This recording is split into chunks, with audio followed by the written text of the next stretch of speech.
Everybody. Thanks again for coming out to our weekly press conference. Again, this was a tough loss for us going against a team, Jackson State. Came in with a lot of energy. We couldn't get anything going offensively, and they capitalized on our mistakes and was able to, to win the game and get out here with a win and continue to pursue their quest to be the Eastern champs. It was a tough situation going into a game like that.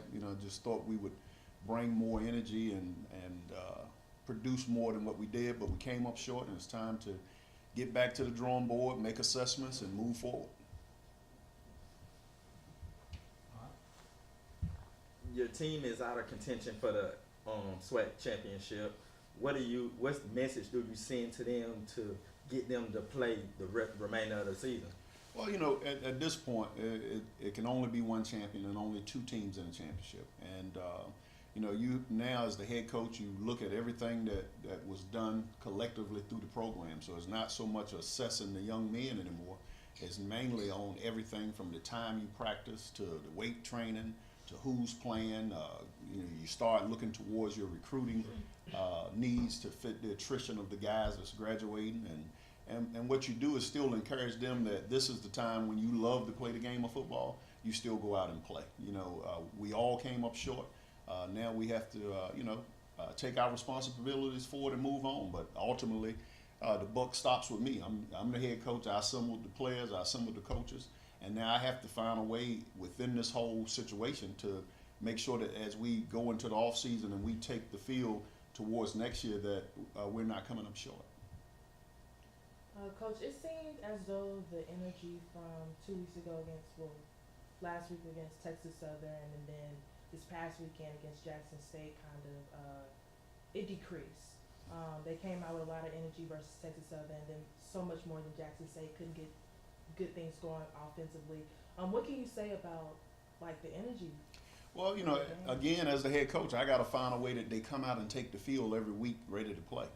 So it's not so much of them as more of me. Where I have to make those assessments to find out what is it that we need to do to come out every week and be ready to play the game of football. So for speaking to that, right now I'm just doing assessments, trying to figure out and research, calling other folks. How did you work through this and work through that, so that way we don't come up short. And as we move into these next two games and we move into the next season, that we're able to take the field with a lot more energy and do it consistently.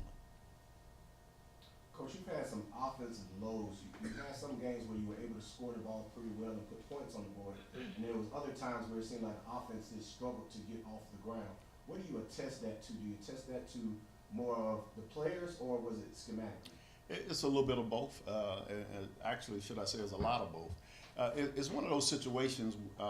The teams that are scoring points week in and week out have consistent personnel.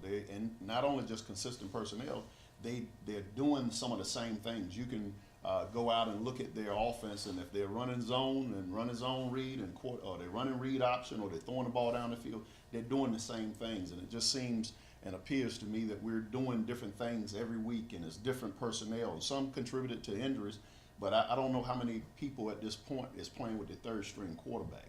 So, it's a lot to go into it. But again, we're still in the water. Now, we're not swimming towards a championship, but we're in the water. So I still got to end this thing, with some class and some dignity, and then get back and make these assessments of what we need to do as a program moving forward. What are some things that you all are working on to remain consistent? Because you talked a little bit about consistency for you all to remain 2-0 for these last two games. Well, the thing about it, when you have a letdown like we've had, everybody starts off the race going towards being champions, and as you get to the point where you don't have that in contingents anymore, now you have to that the focus is a lot less. So you don't try to put a lot on them. You now try to pull out those things that they've been doing well and just get as many reps as you can to make sure that you don't have any fall off. So keeping their focus, keeping their attention to detail, and then minimize what you're doing. Do you look to play more of the younger players looking forward to next season, so get them reps that they need? All the younger ones that are able to play, we've been playing. I mean, we basically out there with freshmen, with 6 freshmen on offense, 6 freshmen on defense. As you look towards next season, the majority of the guys that we brought in, excluding a couple, is playing. And once you go through our starting lineup, you will be able to contest that as well. And Coach, you spoke about, like you just said, playing younger guys. How do you keep your seniors motivated and your upperclassmen and let them know, hey, we still got something to play for? Well, again, now that the seniors are the ones that push you towards a championship because they want to go out with class. That's their final hurrah. And that's your upperclassmen. And right now, it's the younger guys. You want to be able to go into the off season with some wins and with some success. So that has to be done collectively. You still press towards your upperclassmen and mainly your seniors that, the pros, isn't promised. So these may be your last 2 opportunities to play this game of football. So go out and take the field with that. And to the younger guys is let's set the stage for what we have to work on and look forward to in off season. And how do you relay that message to your coaches? Because I'm pretty sure these last 2 games mean a lot towards recruiting and how you finish the season, knowing you're not playing for a championship. Well, again, when you're dealing with the coaches, as I say all the time, right now this is the carousel where you have coaches being let go and all those kind of things, and that's a part of our game. And as I tell coaches, you'll be assessed on the work that you put out there on the field. And what I mean by the work you put out there on the field, if you're responsible for an area, it's not what you do in practice, it's what happens on Saturday. So either you coaching it or allowing it to happen. And I have to find a way to get through that, make assessments of them, and because ultimately at the end of the day, I'm paid to make the best decision for the football program. And unfortunately, with that, when you're making good decisions and the best decision for the programs, sometimes it creates hardship for folks, and that's just part of our game. Coach, you mentioned being down to a 3rd-string quarterback. Thoughts on Chris Scott's play this past week and being thrust into it? For a young man that probably had gotten 10 to 12 reps all week, for him to step in and really manage the game, that was the most important part. He didn't get out there, get to throwing interceptions, fumbling the ball, all the stage fright that normally goes with the first time playing.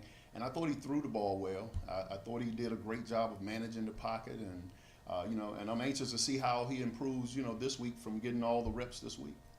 So he is definitely the guy Saturday. He's the guy. We're at a point that we can't even disguise and say, oh, it might be him, it might be he the guy. Mm-hmm. We still got one guy down, and just trying to work through it and trying to put the best guy out there to give us an opportunity to win. Thoughts on this week's opponent, Ricky? Prairie View again is a team that started off hot and has dropped the last 3, and probably going through some of the same things that we're going through at this point when you lose games and you're out of contention. So it'll be 2 teams that take the field that's playing mainly to try to close out the season with some pride and dignity for your alums. What are some things you all are looking to improve on as you all travel to Texas this weekend? We have so much that we can improve on. I mean, so it's offensively, with Chris being there and a couple other guys, we have to identify some more playmakers that we can take into the offseason and build a team around. Defensively, we just got to get a little bit more attack defensively to create a little bit more disturbances with offenses, and special teams not allow the big kick, or the big return. So we have a lot to try to improve on in all phases. You head to Prairie View this Saturday, and then you turn around with a short week for Valley on Thursday. Just how do you prepare for that short week to get your players ready to play?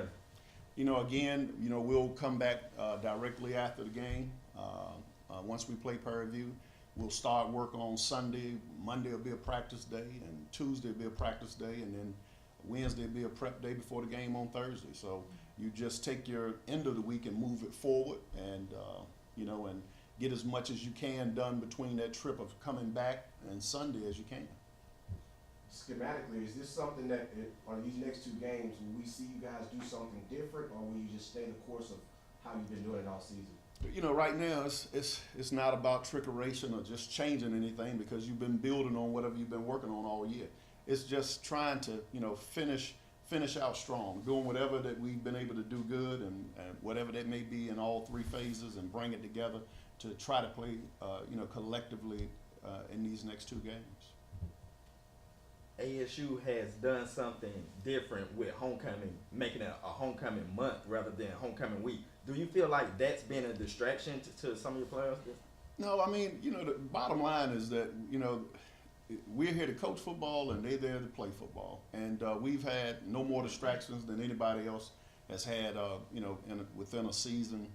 You know, we have to find a way to get our guys to go out and play week in and week out. And when I say we, it starts with me. I got to find a way to get our guys to take the field week in and week out and play this game of football and have some success.